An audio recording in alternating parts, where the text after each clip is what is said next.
here we are. A good Bond film. Well, in my opinion at least. And it's number 17 on our countdown. Thunderball. So he strikes like thunderball. The film begins with Bond tracking down a Spectre agent responsible for the death of two British operatives. After disposing of the villain, Bond makes his escape via a convenient jetpack. After the wonderful opening titles, 007 is on the trail of Emilio Largo, Spectre's number 2 in the hierarchy. Spectre plans to hold the world ransom with 2 nuclear weapons stolen from NATO. Tracking Largo to the Bahamas, Bond encounters Largo's mistress Domino. Domino agrees to help Bond stop Largo when she learns of her brother's death at the hands of Spectre. After finding the location of each bomb, Bond and an army of U.S. Navy frogmen stage an all-out underwater assault on Largo and his men. After sneaking aboard Largo's yacht, Bond and Largo have their climactic fistfight, which ends with Domino shooting Largo with a spear gun, killing him and gaining her revenge. This film definitely showcases Sean Connery at his best. It's performances like this one that made Bond cool in the first place. The girls in the film are just flat out gorgeous. I can see why Sean Connery seems to be so happy here. Oh, and the gadgets are classic. The jetpack is probably the most James Bond gadget in the series. And anytime the Aston Martin shows up, you know you're in for a good time. No movie is without flaws, and this one has a few.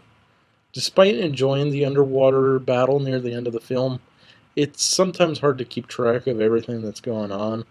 And aside from that scene and when Bond is in Largo's shark pool, all the other underwater scenes are kind of dull. They just seem to drag on at times. That seems to happen a lot in this film. And you just sit around waiting. Sometimes you find yourself sitting around waiting for the next action scene or witty Connery one-liner.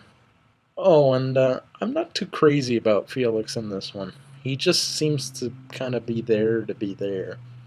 Although I like the name of the actor who plays him, Rick Van Nutter. Rick.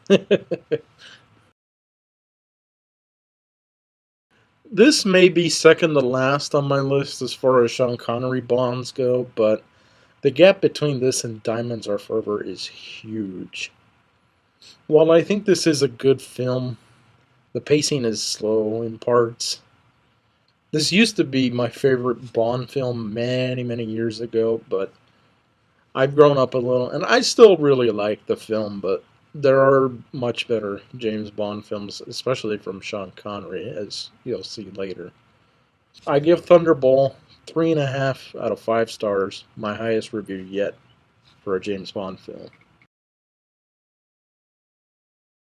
Now, before I go, I would like to point out that this film was remade in 1983 as Never Say Never Again. And like Thunderball, it also starred Sean Connery as James Bond. I chose not to address the film in this review because it's not an official James Bond film. But if I get enough requests for it, I may review it after this countdown. Well, that's it for Thunderball. Tune in next time for number 16 on our countdown.